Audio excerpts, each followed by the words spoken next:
여러분 안녕히 주무셨습니까? 참 좋은 아침입니다.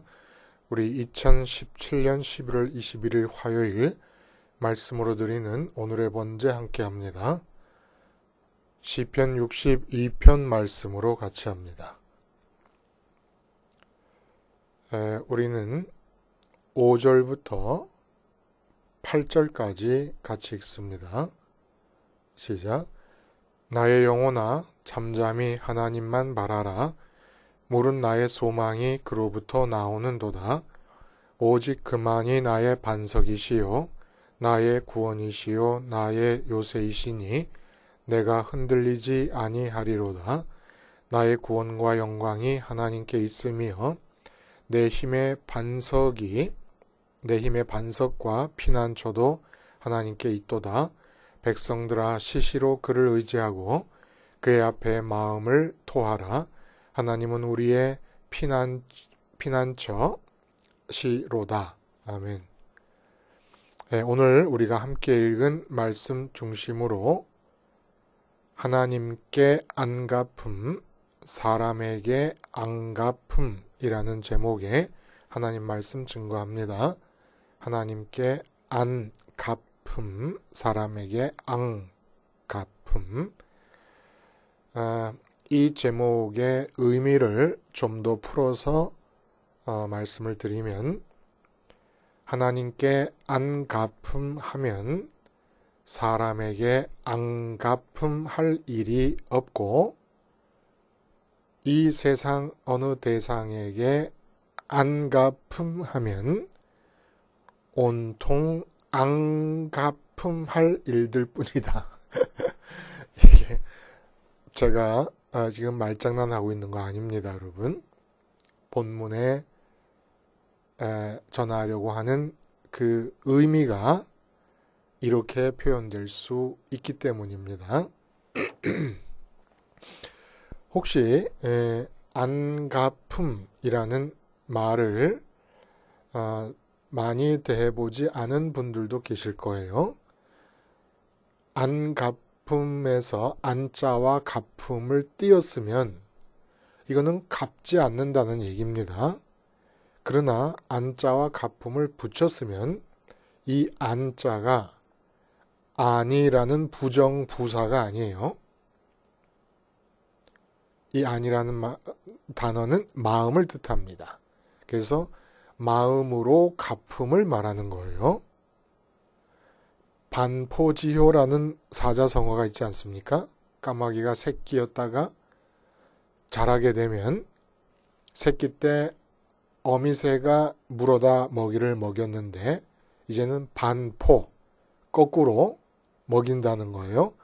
새끼가 어미를 먹이를 물어다가 먹이게 됩니다.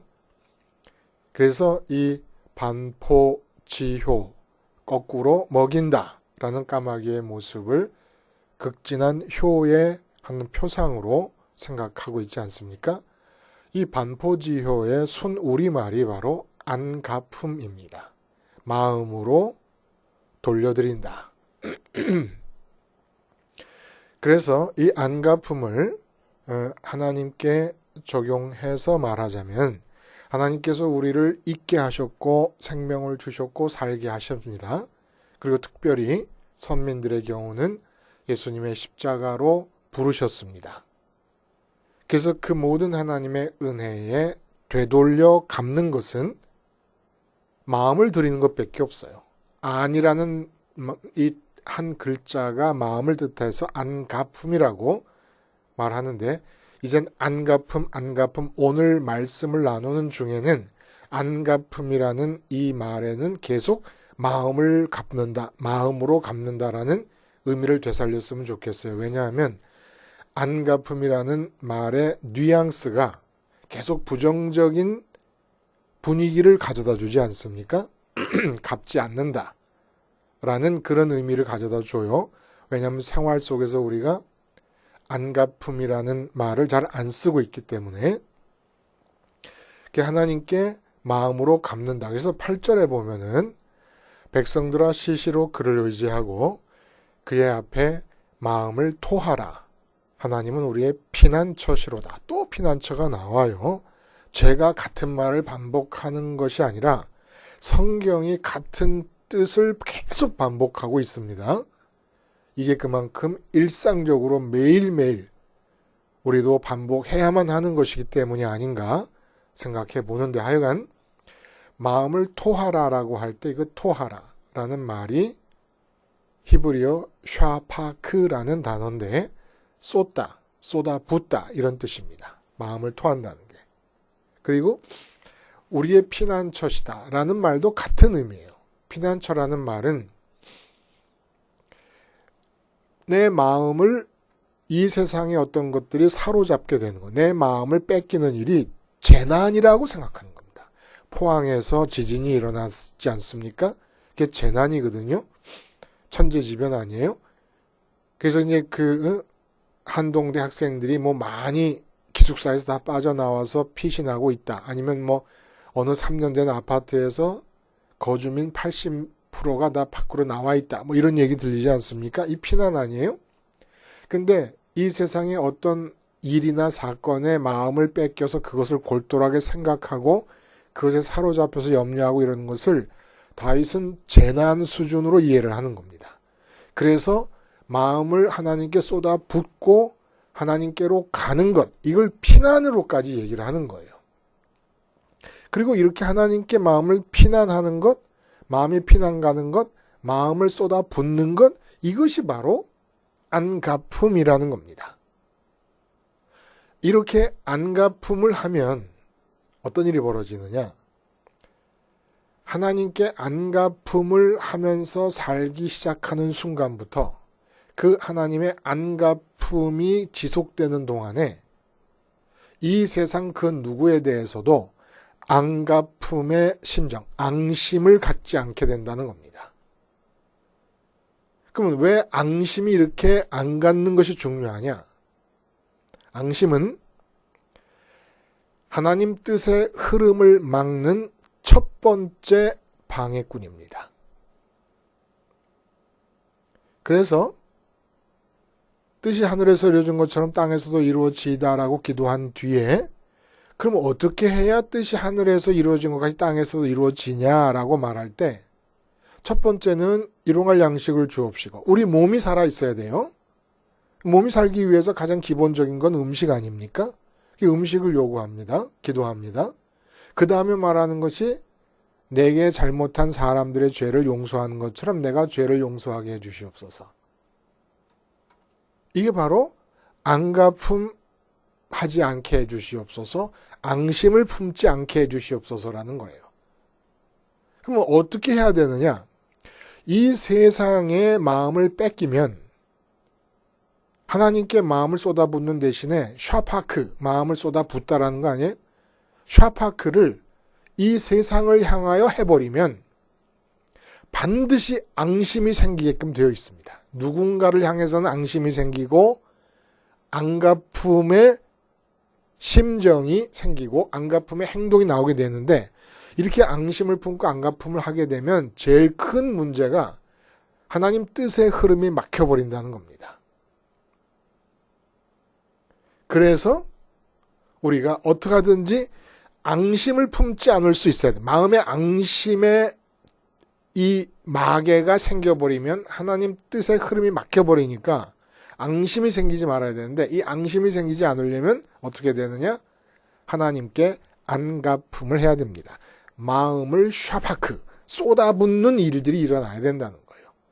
그 일에 대한 설명이 오늘 본문을 통하여 자세히 나오고 있습니다. 시편 61편과 마찬가지로 압살롬의 반역을 저작 배경으로 삼고 있다고 추측합니다. 근데 내용적으로 압살롬의 반역 사건이 역사적 배경이다라는 것을 반박할 근거도 없고, 또 거꾸로 압살롬의 반역 사건이 역사적 배경이라는 것을 뒷받칠 만한 근거도 사실은 별로 없지만, 압살롬의 반역 사건을 역사적 배경이라고 본다고 해서 내용 자체가 크게 잘못된 것은 없어요. 그래서 그 내용을 들여다보면 아주 유명한 기절이죠. 복음송으로도 많이 부르는 기절이에요. 나의 영혼이 잠잠히 하나님만 바라며 나의 구원이 그에게서 나오는도다. 오직 그만이 나의 반석이시오 나의 구원이시오 나의 요새이시니 내가 크게 흔들리지 아니하리로다. 여기서 나의 영혼이 잠잠히 하나님만 바라며는 문자대로 하자면 나의 영혼이 잠잠히 오직 하나님만을 향하나이다. 이런 뜻입니다. 바람이여라고 하는 것은 향합니다. 이사야서 42장에 나오는 여호와를 앙망합니다라고 말하는 것과 마찬가지로 하나님을 향하나이다 라는 얘기예요. 여기서 중요한 어떤 신앙적 원리가 우리에게 나옵니다. 내 영혼이 잠잠히 하나님만을 향한다는 얘기는 지금 3절과 4절에 나오는 것처럼 대적들이 담을 허물듯이 다윗의 존재 기반을 허물어뜨리려고 달려들고 있습니다. 울타리가 흔들리는 것처럼 다윗의 존재 기반을 뿌리채 흔들고 있고 또 다윗의 사회적 지위로부터 다윗을 떨어뜨리려고 애를 쓰고 있는 그런 상황입니다. 이런 상황에서 잠잠한다, 하나님을 향한다라고 하는 말은 어떤 의미를 갖습니까? 지금 현재 내게 벌어지고 있는 이 세상의 삶의 형편에 대해서 잠잠하지 않는 한 하나님을 향할 수가 없습니다. 절대 하나님을 향할 수가 없고 하나님을 향하면 이 세상에 대해서는 세상 내 삶의 문제에 대해서는 잠잠할 수밖에 없습니다. 변증법적이에요. 세상에 대해 내가 생각합니다. 내 속이 시끄러워요. 생각하고 분석하고 판단하고 염려하고 걱정하잖아요. 그러면 하나님을 등지게 됩니다. 여러분 한번 지금 당장 해보세요. 내가 스스로 내 자식 문제를 생각한다. 직장 문제를 생각한다. 돈 문제를 생각하고 건강 문제를 생각한다. 그 생각하는 순간에 여러분의 마음은 하나님을 등지게 됩니다. 그리고 이왕 세상을 생각하고 있는 상태에서 이런 문제를 하나님께 기도해서 해결해야 되겠구나라고 하나님을 찾게 되면은 하나님을 등진 채 하나님을 이름을 부르게 되는 겁니다. 근데 이러지 않고 진심으로 하나님을 향하라면 지금 살아계신 하나님 아닙니까? 살아계신 하나님을 내가 지금 바라보고 있는 중이면 하나님을 향하고 있는 중이면 지금 현재 세상 문제에 대해서 잠잠할 수밖에 없어요. 속으로 생각도 못하고 걱정도 못하고 염려도 할 수가 없습니다. 살아계신 하나님을 보고 있으니까. 살아계신 하나님과의 연결이 안 된 상태로 하나님의 이름만 내가 따로 부를 때는 얼마든지 세상을 향해서 세상을 생각하고 세상으로 인해서 속이 시끄러운 가운데 하나님의 이름을 부를 수 있지만 하나님의 이름을 붙잡되 살아계신 하나님을 향하여 이름을 부르려면 내 속이 잠잠할 수밖에 없다는 거예요. 그래서 지금 나의 삶의 현실에서도 하나님께서 움직이는 것을 바라보고 있으려면 하나님이 살아계심을 보고 있으려면 내 생각은 닫을 수밖에 없습니다. 잠잠할 수밖에 없다는 거예요. 그래서 여기 구원이라는 말이 나오지 않습니까? 나의 구원이 그로부터 오는도다. 구원은 여러분 아주 중요한 개념 아니에요? 신앙생활에서 마음 체험이에요. 마음 체험. 내 마음이 채워지는 것이 구원이고 내 마음은 하나님과의 관계에서 영혼입니다. 그래서 창세기 6장에 인간이 육체가 되었다라고 하는 얘기는 육체를 갖고 있는데 육체가 되었어요. 이 말은 무슨 얘기입니까? 내 마음 채움을 육체를 통해 만나는 이 세상 것들로 가능하다고 믿고 추구하는 것이 육체가 된 것이에요. 그러나 마음이 영이신 하나님께로 향할 때 내 마음은 영이 됩니다. 마음이 육체를 통하여 세상을 향할 때 육이 되는 것과 마찬가지로. 그래서 구원은 뭐예요? 내 마음, 하나님 사이즈로 비어있는 내 마음이 채워지는 것이에요. 근데 채운 내용이 속성이 영원할 때 그걸 영생이라고 얘기해요. 그러니까 돈으로 채워도 돈의 속성은 영원하지 않습니다. 내 몸이 죽으면 끝나잖아요. 이 세상의 성공으로 채워도 성공은 영원하지 않습니다. 지금 이명박 대통령 보세요. 얼마나 마음이 불편하겠습니까? 시끄러우니까. 영원하지 않아요. 대통령 됐을 때 마음이 채웠으니까 기뻤겠죠. 그러나 마음 채운 것이 영원하지 않으니까 그건 영생이 아니에요. 근데 하나님으로 채웠을 경우에 하나님은 영원하시기 때문에 그 영생이고 구원입니다. 재물을 섬기는 이유도 마음을 채우기 위해서 섬기는 것이죠. 그러나 재물의 속성이 영원하지 않으니까 영생이 아니라는 거예요. 그래서 구원이 그로부터 나는도다 라고 하는 그 말은 믿음을 표현하는 거예요.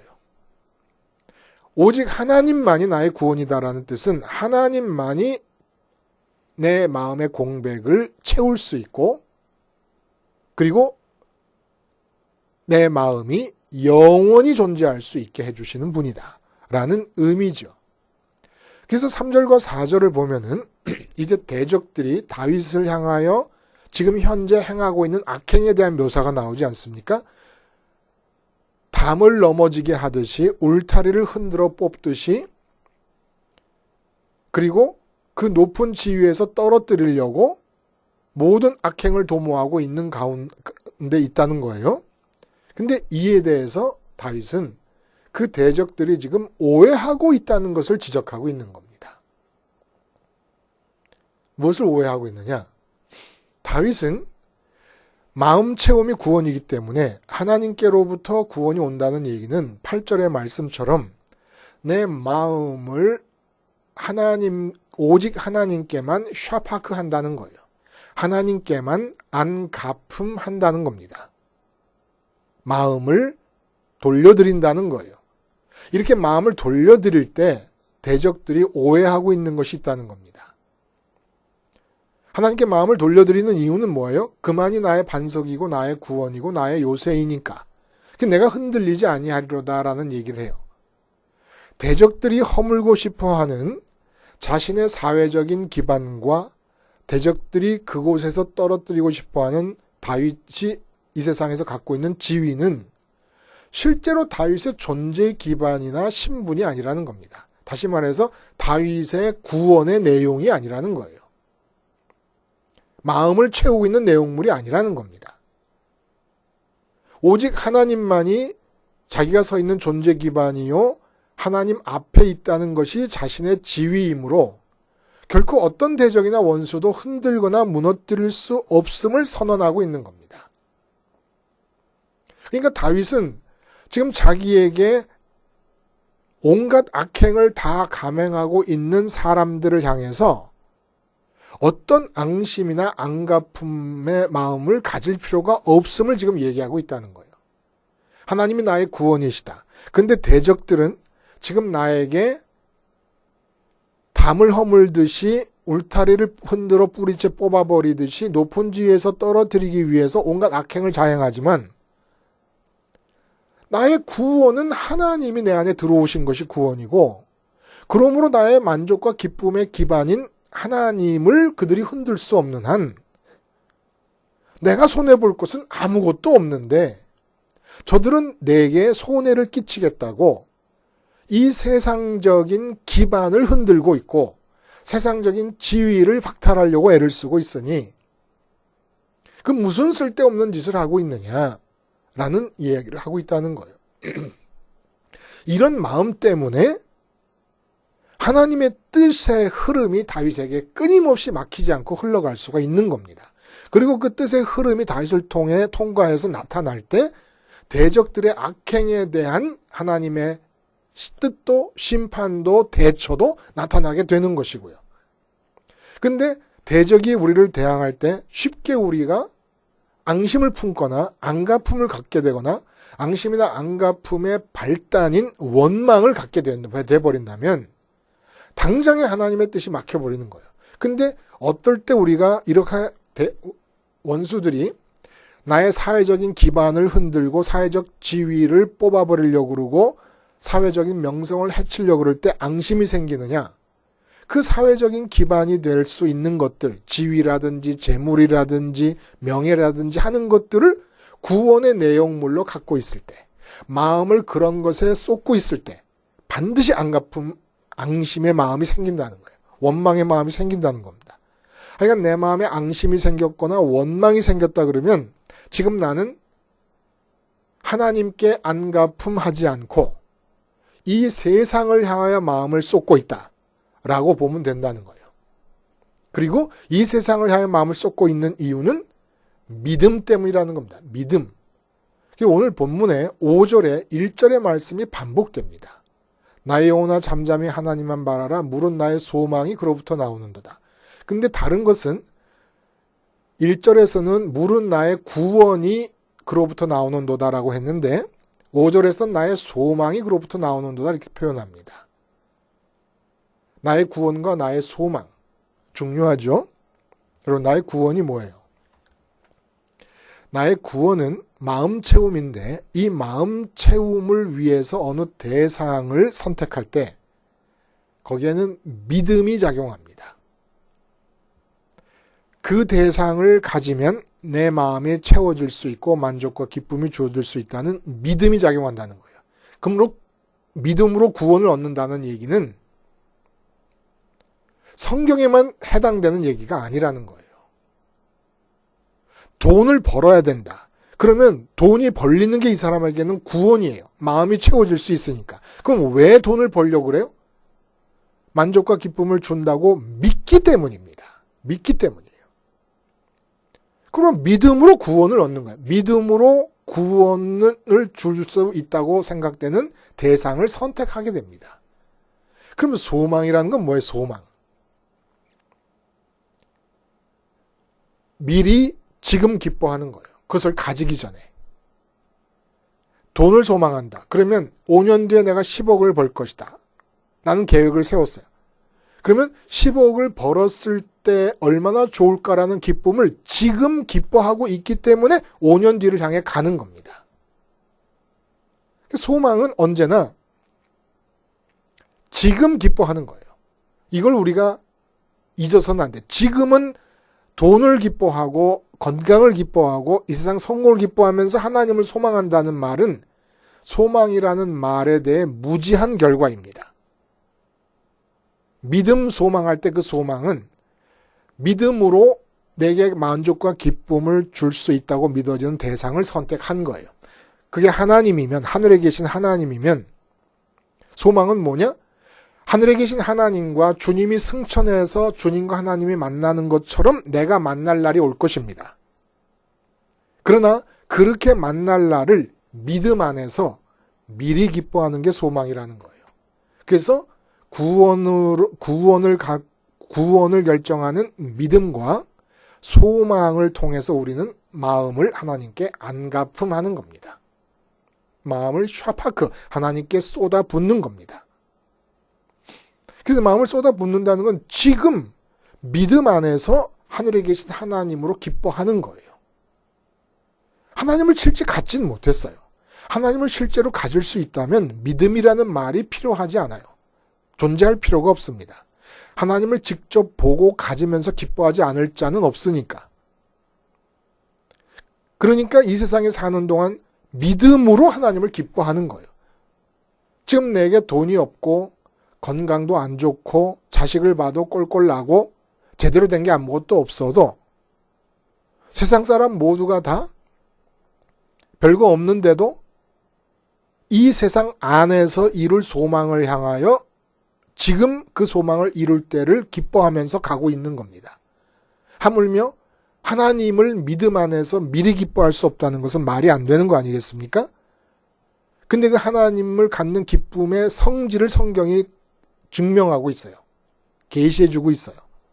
베드로가 변화산에서 예수님의 하늘나라의 모습을 봤을 때, 천국에서의 모습을 봤을 때 산 아래서 품었던 모든 세상적 소망을 다 망각합니다. 아무 의미가 없게 됩니다. 세상적 소망이. 그 정도로 하나님은 좋으신 분이에요. 그걸 믿음으로 우리가 기뻐하는 거예요. 나는 하나님을 틀림없이 갖게 된다. 왜냐하면 십자가가 우리에게 약속을 해주셨으니까. 십자가에서 세상에 대해 죽고 하늘을 향하는 자들, 하나님만이 유일한 만족과 기쁨이라고 믿는 자들, 그래서 하나님을 향하기 위해서 십자가에서 세상에 대해 죽는 자들, 그러면 반드시 하나님은 당신 자신을 나에게 주시는데 그 하나님은 이 세상의 모든 사람들의 소망이 다 이루어졌을 때를 완전히 잊어버릴 수 있을 정도로 기쁜 것이다. 믿음 안에서 기뻐하는 거예요. 이게 하나님께 샤파크하는 것이고 마음을 샤파크 쏟아붓는 것이고 하나님께 안가품하는 것입니다. 다윗은 이루고 있었기 때문에 아니 자기의 구원과 소망이 하나님 자신인데 그리고 하나님 때문에 미리 기뻐하는 소망 가운데 살고 있었는데 대적들은 다윗을 해치려고 다윗의 사회적 기반을 흔들고 무너뜨리고 뺏으려고 하고 있는 겁니다. 근데 그것은 다윗에게 전혀 구원의 문제가 아닌 거였거든요. 기쁨의 이유가 아닌 거였거든요. 그러니까 헛된 짓을 하고 있다는 거예요. 그 얘기를 9절에서 합니다. 다윗이. 아 슬프도다. 사람은 입김이며 인생도 속임수이니 저울에 달면 그들은 입김보다 가벼우리로다. 포악을 의지하지 말며 탈취한 것으로 허망해지지 말며 재물이 늘어도 거기에 마음을 두지 말지어다. 무슨 얘기입니까? 사람들이 살아가면서 구원을 위하여 마음 채움을 세상 것으로 시도하는 것. 그게 사람의 인생 아닙니까? 이게 다 속임수라는 거예요. 이 세상에서 마음을 채울 수 있다고 믿어서 열심히 살아가는 모습들이 다 속임수고 그러는 과정 중에 지금 다윗의 기반을 뺏겠다고 달려드는 사람들도 포함되고 있으니 그들의 삶의 무게, 그들이 삶에서 그렇게 몸부림치고 악행까지 저지르면서 얻는 모든 것들을 다 저울로 달아보면 입김보다도 가볍다 이 말입니다. 입김보다도. 그래서 여러분 물이 수증기로 변할 때 물 한 컵을 수증기로 변화시켜서 안개처럼 만들고 입김처럼 만들면 부피가 얼마로 늘어날까요? 1760배로 늘어난답니다. 대충 반올림해갖고 1800배로 늘어난다는 거예요. 그러니까 물 한 컵이 안개가 되었을 때 1800컵의 부피가 됩니다. 1800컵의 부피를 줄이면 1800분의 1의 물이 되는 거예요. 근데 입김과 같다고 얘기해요. 입김과 같다고. 그러니까 우리 입에서 나오는 입김을 물로 줄이면 바늘끝만큼의 물방울이라도 되겠습니까? 근데 내가 평생 동안 이 세상에서 마음을 채운다. 이 세상으로부터 내 구원을 얻겠다고 생각하고 이 세상에 있는 것들 중에 내게 만족과 기쁨을 준다고 믿어서 그것을 얻겠다고 노력하며 그것을 얻는 소망으로 기뻐하면서 살았던 그 결과의 무게를 다 쳐보면 바늘끝만큼의 물방울의 무게도 안 된다는 것입니다. 그러니까 다윗으로서는 지금 자기를 해치겠다고 왔는데 자기 보물은 하나님으로서 하나님을 붙잡고 있는데 전혀 보물이 아닌 것들을 무너뜨리겠다고 발버둥을 치고 있는 모습을 보는 거예요. 그러면서 다윗이 하는 말이 뭐냐? 마지막에 11절과 12절에 권능은 하나님께 속하였다. 주의 인자하심은 주께 속하였다. 그리고 한두 번 하신 말씀을 내가 들었다. 이 무슨 얘기입니까? 하나님이 한 번 말씀하신 것을 나는 두 가지로 깨달으며 들었다라는 얘기예요. 그거 뭐냐면 권능이 하나님께 속했다는 것과 인자함이 하나님께 속했다는 얘기입니다. 그게 무슨 얘기예요?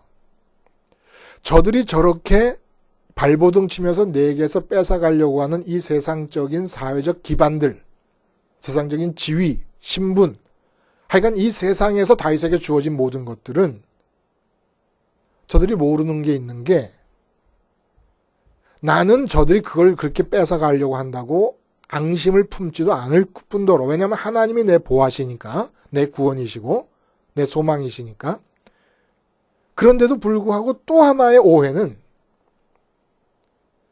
이 세상에서 내게 주어진 것들은 하나님의 권능에 의해서 주어진 거라는 거예요. 하나님의 권능, 하나님의 능력에 의해서. 내가 내 능력으로 지금 사회적인 지위나 이 여건들을 다 끌어당긴 게 아니라는 겁니다. 내가 움켜쥐고 있는 게 아니라는 거예요. 나에게서 하나님의 손이 그것을 붙잡고 있는 거라는 겁니다. 그리고 내게 그런 것들이 주어진 이유, 다 왕이 되거나 뭐 승리를 하거나 이런 것들이 주어지는 이유는 뭐냐? 전적으로 하나님의 인자하심으로부터 나온 것이고 긍휼히 여기심으로부터 나온 것이라는 겁니다. 그러니까 나를 불쌍히 여기셔서 하나님이 능력으로 내게 왕도 되게 하시고 이것도 되게 하시고 저것도 되게 하셨으니까 지금 대적들이 그걸 뺏겠다고 하는 저 마음이 얼마나 허망한 마음이냐. 그러므로 다윗은 대적들을 향하여 조금의 안갚음의 마음이나 앙심을 품을 이유가 없다는 겁니다. 그러므로 앙심이 없기 때문에 안갚음이 없기 때문에 계속해서 하나님의 뜻은 흘러나올 것이고 결국은 어떤 대적도 다윗을 무너뜨리지를 못하고 만 것이에요. 안갚음을 안 가졌으니까. 앙심을 안 품었으니까. 왜 안갚음을 안 갖고 앙심을 안 품었어요? 하나님께 안갚음했으니까. 마음을 하나님께 쏟아 부었으니까. 왜 하나님께 마음을 쏟아 부었습니까? 하나님 사이즈로 빈 마음은 하나님으로만 채워질 수 있다고 믿었으니까. 그래서 언제나 이 상황이 어렵고 힘들 때마다 그것을 단지 계기로 삼아서 하나님께 마음 쏟음을 더욱더 강렬하게 했을 뿐이니까. 그래서 하나님께 안갚음하는 자, 어떻게 안갚음해요? 구원에 대한 믿음으로 소망으로 안갚음하는 겁니다. 마음의 채워짐은 하나님뿐으로 가능하다. 그리고 그 하나님으로 미리 기뻐하는 소망, 이게 안갚음이에요. 이렇게 안갚음하는 자들에게 하나님은 당신의 능력으로 이 세상을 이끌어 가시고 나의 삶을 이끌어 가시고 내게 주어진 모든 것들, 그런 하나님의 능력이 나타나게 되는 이유는 나를 긍휼히 여기시고 나를 사랑하시기 때문이라는 겁니다. 그러니 이 세상 어느 누구가 과연 나에게 손해를 끼침으로써 나로 하여금 앙심을 품게 할 수 있겠느냐는 것이죠. 하나님께 안갚음하는 자는 사람에게 안갚음하지 않습니다. 기도하시겠습니다. 하나님 아버지, 십자가 생활화로 세상을 향하던 마음이 죽고 하나님께 온통 쏟아붓는 안갚음을 함으로써 이 세상 사람들을 향하여는 앙심이나 안갚음이 아니라 오직 사랑으로만 대할 수 있게 하여 주시옵소서. 예수님의 이름으로 기도하옵나이다. 아멘.